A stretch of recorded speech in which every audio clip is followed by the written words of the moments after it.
Alors si vous avez un seul PC pour jouer et streamer, sachez que vous n'avez pas forcément besoin d'une machine de compétition pour éviter les pertes de frame, donc les saccades ou le lag. Et c'est valable même si vous jouez à Warzone ou Apex, enfin tous ces jeux qui sont réputés pour être de gros consommateurs, pour rester poli.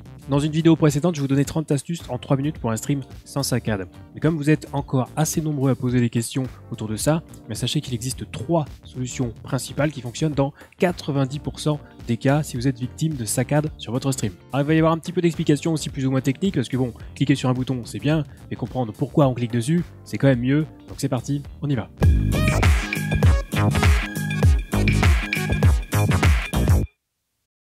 Et on s'est même pas dit bonjour. Salut YouTube, c'est Tom, comment allez-vous? Votre streamer préféré avec son éternelle casquette que vous pouvez retrouver en live les lundis, mercredis et vendredis soirs sur Twitch. On fait très souvent des sessions de discussion, donc n'hésitez pas à passer une petite tête si vous avez des questions concernant le streaming. Et avant que j'oublie également, parce que ça m'arrive d'oublier, pensez à laisser un petit pouce sur la vidéo si elle vous a été utile, ou à vous abonner à la chaîne et activer les notifications pour être prévenu dès qu'une nouvelle vidéo sort. Donc on va aborder ces fameuses solutions qui vous permettront de réduire, voire carrément d'éliminer les saccades sur votre stream, puisque c'est l'objectif. Et donc déjà on va faire un petit rappel sur l'encodeur. Alors en partant du principe que vous avez un PC capable de faire tourner Apex ou Warzone à plus de 120 fps, on va dire que vous n'allez pas utiliser Quick 5 pour encoder, ce qui de toute façon nécessite un processeur Intel, c'est pas disponible avec les processeurs AMD. Donc en gros vous avez le choix entre l'encodeur X264 et l'encodeur NVENC, si bien sûr vous avez une carte graphique Nvidia. Si vous avez une carte graphique AMD, je vous recommande plutôt de vous tourner vers le X264 parce que l'encodeur AMD est encore pas trop au niveau en ce qui concerne les performances et notamment la qualité également. Enfin, ce n'est que mon avis. Bref, le X264 va utiliser votre processeur pour encoder le stream, alors que NVENC va utiliser votre carte graphique. Oui, mais NVENC utilise une puce dédiée à l'encodage, donc l'impact sur votre jeu sera limité.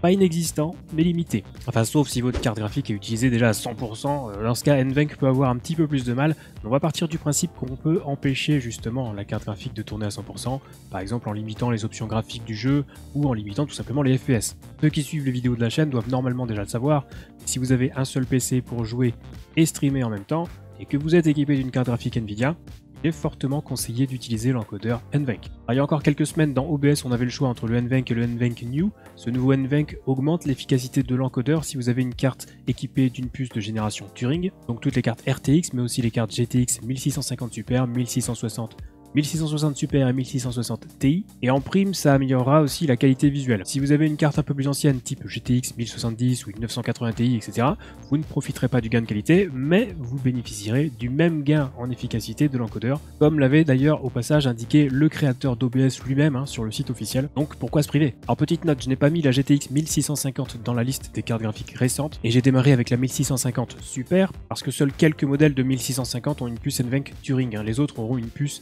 NVENC Volta, qui ne bénéficie donc pas des améliorations qui nous intéressent. Et il est quand même assez difficile de savoir avant même d'acheter la carte graphique. Donc pour plus de facilité, on démarre avec la GTX 1650 Super. Et tant qu'on est sur l'encodeur, petit rappel également sur les options dans l'onglet streaming d'OBS. Privilégiez qualité plutôt que qualité max et ne cochez pas les deux options prédiction look-ahead et amélioration psychovisuelle, car ces options vont solliciter les cœurs CUDA, qui sont donc la partie de votre carte graphique qui est utilisée pour le jeu. On va éviter justement de surcharger la carte graphique. À cet effet, vous pouvez aussi désactiver l'aperçu de votre stream dans OBS en faisant un clic droit n'importe où sur votre scène. Ça soulage un petit peu la carte graphique, puisqu'elle était utilisée aussi pour générer l'aperçu dans OBS.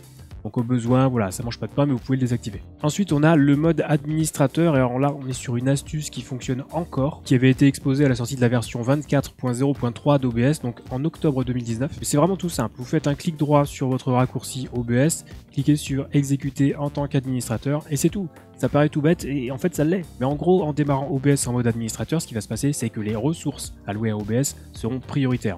Et très souvent, cette astuce à elle seule permet de supprimer les problèmes dans certains cas. Par exemple, vous avez un jeu qui consomme 100% de votre GPU, et bien OBS aura du mal à faire le rendu et à encoder. Si vous avez un doute et que vous n'êtes pas sûr d'où vient le problème, quand vous lancez OBS, vous pouvez afficher les statistiques, soit en pop-up, soit dans un doc, et là vous verrez une ligne image manquée en raison d'un retard de rendu. Si le problème se situe à ce niveau, et bien démarrer OBS en mode administrateur devrait vous aider en répartissant mieux les tâches, pour faire simple. Vous allez me dire, oui, mais si je fais en sorte que OBS soit prioritaire, j'aurai moins de puissance pour ma carte graphique et mon jeu tournera moins bien. Alors oui, mais bon, à un moment donné, il va falloir faire un choix. Soit vous acceptez de perdre 10% de FPS, vous proposez un stream fluide, soit vous restez comme avant, c'est vous qui voyez. Donc, dans tous les cas, si vous êtes sur une config à un seul PC pour jouer et streamer en même temps, je vous conseille malgré tout de démarrer OBS en mode administrateur, ça peut pas faire de mal. Et ensuite, on a le framerate du jeu. Alors là, c'est la solution ultime en général quand on en arrive là et qu'on applique cette méthode.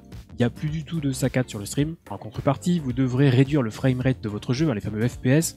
Alors oui, ça va ennuyer ceux qui voulaient jouer à 144 FPS parce qu'on le sait, hein, il vous faut absolument 144 FPS pour gagner une partie en ligne. Mais donc l'astuce miracle ici consiste tout simplement à brider votre jeu à 60 FPS. Pourquoi? Eh bien tout simplement parce que l'encodeur en général pour le stream, on le règle à 60 FPS. Forcément, quand il voit arriver 144 images par seconde de votre jeu, le pauvre encodeur il va paniquer. En gros, il va devoir enlever des images sur les 144 qui lui sont envoyées et n'en garder que 60. Et ça lui fait du travail en plus.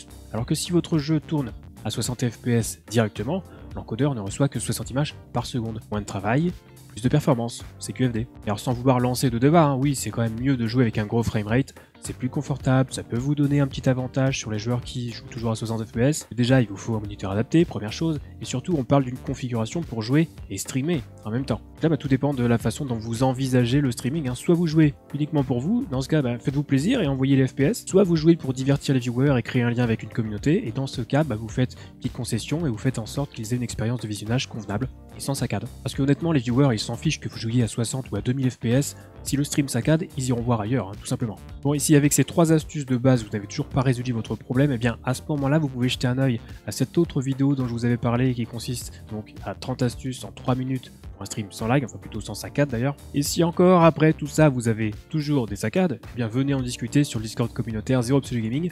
Vous pourrez y poser vos questions et la commu se fera un plaisir de vous répondre le plus vite possible. Alors, le lien est évidemment dans la description juste en dessous. Et sur ce, c'est la fin de cette vidéo. On se retrouve très vite pour la prochaine et d'ici là, on stream.